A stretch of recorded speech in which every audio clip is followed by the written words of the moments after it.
അല്ല, ഞാനൊന്ന് ചോദിക്കട്ടെ? ചോദ്യം വരട്ടെ. സ്മാർട്ട് ഫെലോ, ഇവനാണ് ശരിയായ പ്രസ് ഫോട്ടോഗ്രാഫർ. അല്ല, എനിക്ക് അങ്ങോട്ട് അസൂയ സഹിക്കുന്നില്ല. എനിക്ക് കഴിഞ്ഞില്ലല്ലോ ഇതുപോലൊന്ന്. എന്താണ്?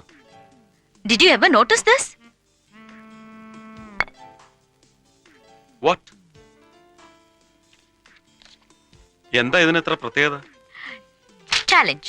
Find out. Break the suspense. Ow! Look. ദാ ഇതില് blood spot ഇതുവരെ മാത്രം. But here it spread all over the forehead and then it's coming right across the bridge, flowing down, down, down. ഒരാനക്കാരി. വെടികൊണ്ടാ ചോര വരും, സ്വാഭാവികം. പക്ഷെ വെടിയേറ്റ ഓൺ ദ സ്പോട്ടിൽ in the very next മൊമെന്റിൽ ഇങ്ങനെ ഒരു ഫോട്ടോഗ്രാഫ് എടുക്കാൻ ഒരു ജേർണലിസ്റ്റിനും ഭാഗ്യം ഉണ്ടാവില്ല. പക്ഷെ ഇയാൾക്കത് കിട്ടി, മാതൃരാജ്യം ഫോട്ടോഗ്രാഫർക്ക്. ബാക്കി എല്ലാവന്മാരും അൺലക്കി സ്റ്റുപ്പിഡ്സ്. സംഭവം കഴിഞ്ഞ് 2-3 മണിക്കൂർ കഴിഞ്ഞെടുത്ത പടങ്ങൾ എല്ലാം ഒരേപോലെ.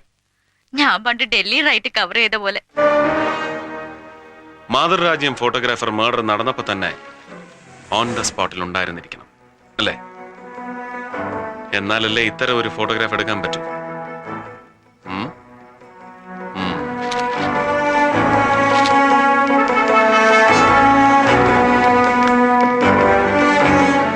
ലൈല പറഞ്ഞ പോസിബിലിറ്റി നമുക്ക് തള്ളിക്കളയാൻ പറ്റില്ല, ഉറപ്പിക്കാനും വയ്യ. കാരണം അന്ന് മഴയുണ്ടായിരുന്നല്ലോ. മഴ നനഞ്ഞതാണോ അതോ ഒറിജിനൽ ബ്ലഡ് ആണോ എന്നറിയാൻ ഈ ഫോട്ടോഗ്രാഫിന്റെ നെഗറ്റീവിന്റെ ബ്ലഡ് സ്റ്റെയിൻ ഇന്റൻസിറ്റി ചെക്ക് ചെയ്യണം. ഈസി. പത്രോഫീസ് റെയ്ഡ് ചെയ്ത് നെഗറ്റീവ്സ് പൊക്കുക. നോ, യഥാർത്ഥ കുറ്റവാളിക്ക് രക്ഷപ്പെടാൻ അപ്പൊ പഴുതായില്ലേ സർ? ഇതേ ഫോട്ടോഗ്രാഫ്സ് വെച്ച് ബ്ലഡ് സ്റ്റെയിൻ ഇന്റൻസിറ്റി കമ്പ്യൂട്ടറിൽ ചെക്ക് ചെയ്താലോ? എനി റിലയബിൾ കമ്പ്യൂട്ടർ എഞ്ചിനീയർ ഉണ്ടോ? Yes, here comes your third മാൻ, ഗുരുമൂർത്തി. അയ്യേ, ആ ട്രാഫിക് സിഐ ഗുരുമൂർത്തിയോ? നമുക്ക് എന്തിനാ സാറേ കുഴിമടിയനെ? അതേടോ, പക്ഷെ ആൾ ഒന്നാന്തരം ഒരു കമ്പ്യൂട്ടർ എഞ്ചിനീയറാ. ഉരുട്ടു ബുദ്ധി. രാവിലെ ട്രാഫിക്കിൽ വന്ന് സൈൻ ചെയ്തൊരൊറ്റ മുങ്ങല, പിന്നെ പൊങ്ങുന്നത് ഭാര്യയുടെ കമ്പ്യൂട്ടർ പോയിന്റിൽ.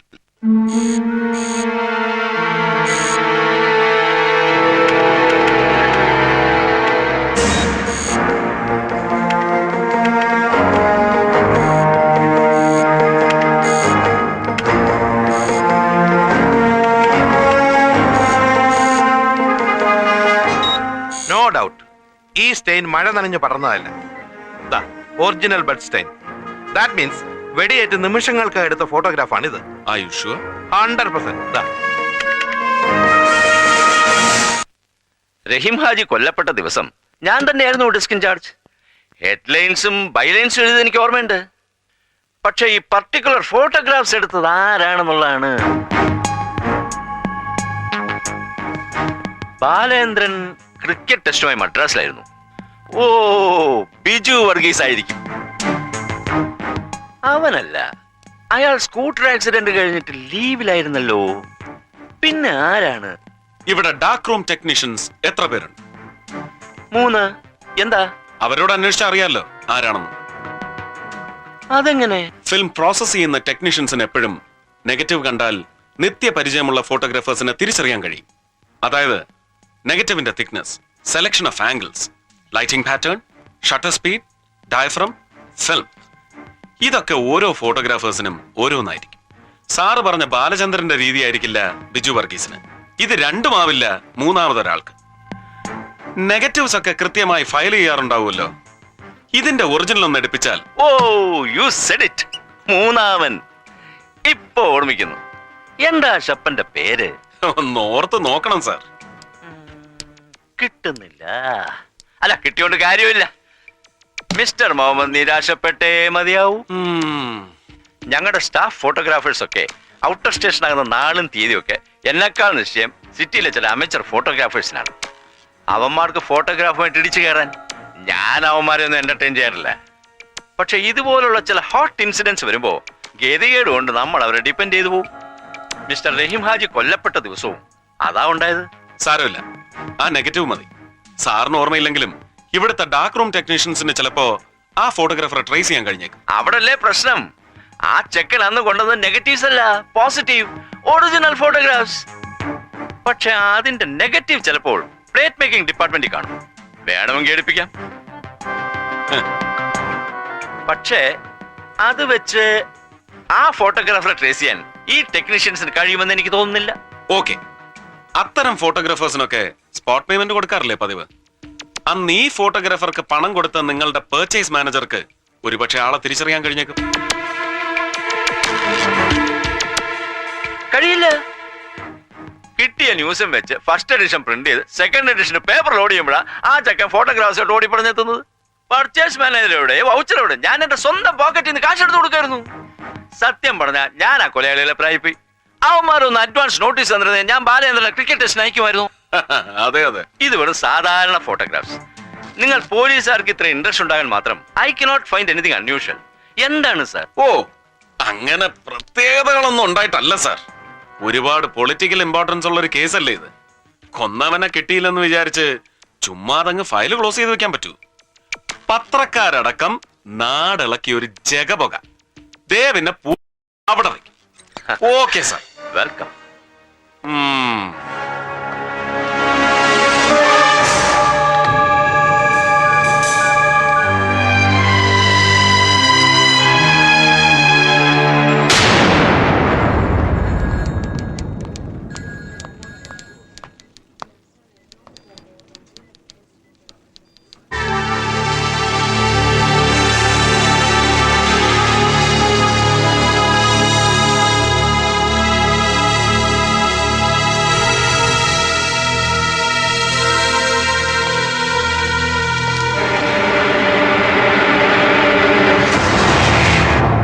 നാളെ തന്നെ ആ മാറ്ററിന്റെ ഡെസ്കിൽ എത്തിച്ചേക്കണം. എത്തിക്കാൻ sir. Good night. Good night.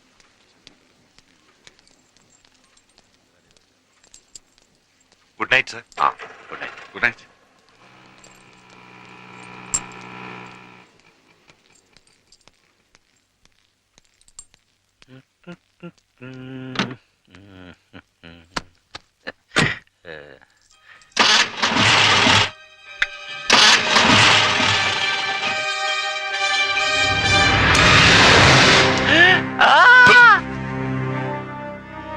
ഒച്ച വെച്ച് വെറുതെ എനിക്ക് ജോലി ഉണ്ടാക്കണ്ട.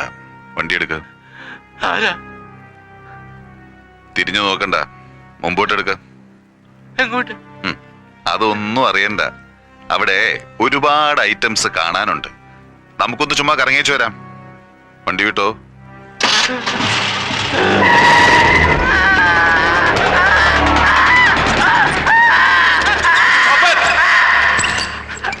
താനെന്ത് നോൺസെൻസ് ആണോ ഈ കാണിക്കുന്നത്?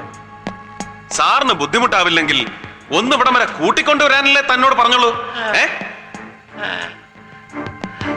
നോക്കി നിൽക്കാതെ വില കഴിക്കടോ. Now get lost. I'm sorry sir. ഒരബദ്ധം പറ്റിയതാണ്. സാർ ദയവ് ചെയ്ത് ഇതൊരു ന്യൂസ് ആക്കരുത്. വന്നാട്ടെ. സത്യത്തിൽ മാരാർ സാർ ഇതൊന്നും കാണരുതെന്ന് എനിക്കുണ്ടായിരുന്നു. അവനോട് അതൊന്ന് പറയാൻ വിട്ടുപോയി. അവൻ നേരെ സാറിനെ ഇവിടെ കൊണ്ടുവന്ന് ഭേദ്യവും തുടങ്ങി. കുറ്റവാളികളെ ചോദ്യം ചെയ്യാൻ മൂന്നാം മുറകളൊന്നും പാടില്ലെന്ന് അങ്ങ് മോളിയിരിക്കുന്നവന്മാർക്കൊക്കെ വിളിച്ചു പറയാം. കെട്ടിപ്പിടിക്കുകയോ ഉമ്മ വയ്ക്കുകയും ചെയ്ത ഏതെങ്കിലും പെരുങ്കള്ളൻ സത്യം തുറന്നു പറയുമോ സാറേ? മൂന്നാം മുറയില്ലാതെ ഒന്നും നടക്കില്ലെന്ന് ഞങ്ങളുടെ അസോസിയേഷന് പൂർണ്ണ ബോധ്യം വന്നതുകൊണ്ടാണ് സർക്കാർ അറിയാതെ സ്വന്തം ചെലവിൽ കേരളത്തിൽ ഇതുപോലെ 3 ടോർച്ചറിംഗ് സെന്റേഴ്സ് തുടങ്ങി വെച്ചത്. ഇപ്പൊ ഇതിന് അടിപിടിയ. വളരെ കഷ്ടപ്പെട്ടിട്ടാ എനിക്ക് 2 ദിവസത്തെ ഡേറ്റ് കിട്ടിയത്. ഇന്ന് ലാസ്റ്റ് ഡേയാ. നാളെ രാവിലെ തന്നെ തൃശൂർ SP പാർട്ടി ഇങ്ങ് എത്തും ടോർച്ചറിങ്ങിന്. അല്ല സാർ അതൊന്നും ശ്രദ്ധിക്കണ്ട. അകത്ത് ചില ചില്ലറ സെറ്റപ്പുകളൊക്കെ നടക്കുന്നുണ്ട്. നടുവിന് ഐസിന്റെ തണുപ്പടിക്കുമ്പോ സത്യം പറഞ്ഞു അല്ലേ?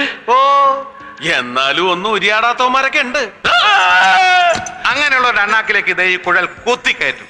എന്നിട്ട് ഇതിലൂടെ തിളച്ച വെള്ളം ഒഴിക്കും. കുടൽ വെന്ത് കഴിയുമ്പോഴത്തേക്കും ഒരുമാതിരിപ്പെട്ടവനൊക്കെ പറയും. എന്നിട്ടും മിണ്ടാത്തവനൊക്കെ ഇതുപോലെ ഐസിലോട്ടങ്ങ് മരത്തി കിടക്കും. എന്നിട്ട് കാൽപാദം രണ്ടും ഇങ്ങനെ കൂട്ടി പിടിക്കും. തലച്ചോറിൽ നിന്നും പുറപ്പെടുന്ന ഞരമ്പുകളുടെ എൻഡിങ് പോയിന്റ് ഇതാണ്. ഈ അയൺ റാഡ് തീയിൽ വെച്ച് പഴിപ്പിച്ച് കാൽ വെള്ളയിലേക്ക് ഇങ്ങനെ അടിക്കാൻ അറിയാവുന്നവൻ അടിച്ചു കഴിഞ്ഞാലുണ്ടല്ലോ, ഇവന്റെ തലമണ്ട പൊട്ടി തലച്ചോറും ചോരയും പുറത്തു വരും. കണ്ണീന്നും ചെവിന്നും ഒക്കെ ചുളിച്ചുളാന്ന് ചോര വരും. ഇതൊക്കെ സെക്കൻഡ് വേൾഡ് വാർ കാലത്ത് ജാപ്പനീസ് ടോർച്ചറിംഗ് ടെക്നോളജിയുടെ മെത്തേഡ്സ് അല്ലേ? മെത്തേഡ്സ്. എനിക്ക് വീട്ടിൽ പോണം. ഒരു ചായയൊക്കെ കുടിച്ചിട്ട് പോവാൻ ചേട്ടാ. ഹാ, എന്താണോ അവിടെ? ഇവിടെ മനുഷ്യന് ചെവിതല കേൾക്കണ്ടേ? അവന്റെ വായി വല്ല തുണിയോ ചകിരിയോ പിണ്ണാക്കോ വല്ല കുത്തിക്കേറ്റ്. എടോ സൂപ്രണ്ടേ, വെറുതെ മെത്രാണച്ചനെ കുർബാനയെല്ലാം പഠിപ്പിക്കരുത്.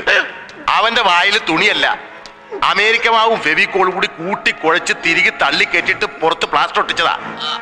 കുനിച്ച് നിർത്തി നഷ്ടലിൽ ഒടിയണ വരെ 4 കയറ്റങ്ങൾ കയറ്റി ഇപ്പൊ പശയും പ്ലാസ്റ്ററും കൂടി തള്ളി പുറത്തു പോന്നു. ഞാനെന്ത് ചെയ്യാനാ? ഈ മാരാർ സാറിനോട് ചോദിച്ചറിയാം. എന്നെ കുറിച്ച് പണ്ട് ഫീച്ചർ എഴുതിയ ആളല്ലേ പത്രത്തില്, തുടർച്ചയായിട്ട്.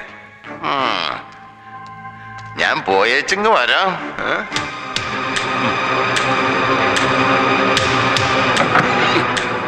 സാർ ഇന്ന് രാവിലെ ഓഫീസിൽ വെച്ച് എന്നോടൊരു കള്ളം പറഞ്ഞു.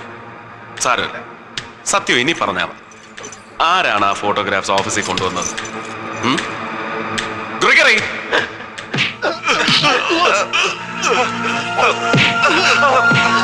അയ്യോ